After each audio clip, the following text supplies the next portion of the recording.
राधे कृष्णा आप सभी को। रमा एकादशी व्रत कथा। कार्तिक मास के कृष्ण पक्ष में पड़ने वाली एकादशी को रमा एकादशी के नाम से जाना जाता है। इस एकादशी का नाम माँ लक्ष्मी के रमा स्वरूप पर रखा गया है।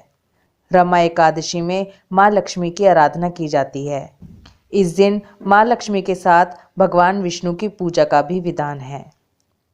इस दिन माँ लक्ष्मी को तुलसी पत्र जरूर अर्पित करें, ये बहुत शुभ माना जाता है। आइए अब व्रत कथा सुनते हैं। युधिष्ठिर के पूछने पर श्री कृष्ण युधिष्ठिर को रमा एकादशी के व्रत की कथा सुनाते हैं। श्री कृष्ण कहते हैं, युधिष्ठिर ध्यानपूर्वक सुनो। एक नगर में प्रतापी राजा मुचुकुंद रहते थे। उनकी एक पुत्री थी जिसका नाम चंद्रभागा था। राजा ने बेटी का विवाह राजा चंद्रसेन के बेटे शोभन के साथ कर दिया। दुर्बल होने के कारण शोभन एक समय भी बिना खाना खाए नहीं रह सकता था। कार्तिक के महीने में शोभन एक बार पत्नी के साथ ससुराल आया। तभी रमा एकादशी आ गई और चंद्रभागा के घर राज्य में सभी ने यह व्रत रखा और शोभन को भी यह व्रत रखने को कहा गया। ये सुनकर शोभन चिंतित हो गया कि वह तो एक पल भी भूखा नहीं रह सकता, फिर वह रमा एकादशी का व्रत कैसे करेगा। इस चिंता के साथ वो अपनी पत्नी के पास गया और कुछ उपाय निकालने को कहा। शोभन की बात सुनकर चंद्रभागा ने कहा कि अगर ऐसा है तो आपको राज्य से बाहर जाना होगा, क्योंकि राज्य में सभी लोग ये व्रत रखते हैं, यहाँ तक कि जानवर भी अन्न ग्रहण नहीं करते। लेकिन चंद्रभागा का ये उपाय शोभन ने मानने से इनकार कर दिया और व्रत करने की ठान ली। अगले दिन सभी के साथ शोभन ने भी एकादशी का व्रत किया, लेकिन भूख प्यास बर्दाश्त न कर पाने के कारण प्राण त्याग दिए।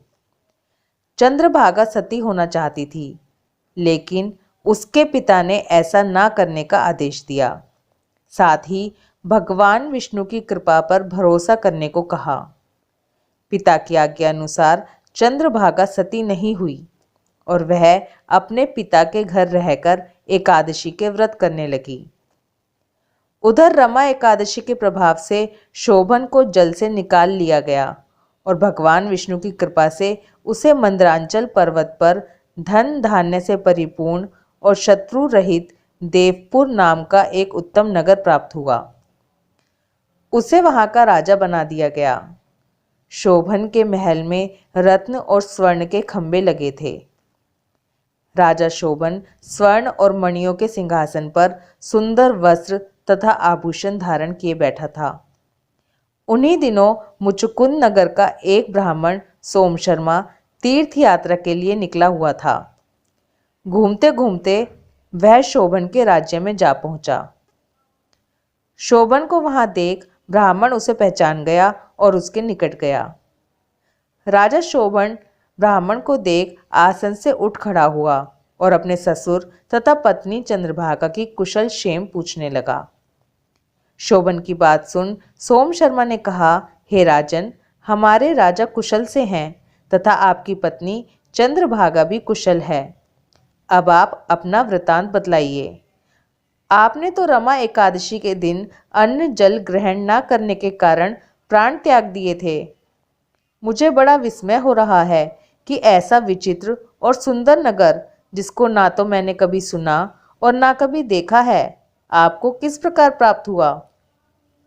ब्राह्मण को बताते हुए शोभन ने कहा कि यह सब कार्तिक माह के कृष्ण पक्ष की रमा एकादशी के व्रत का फल है।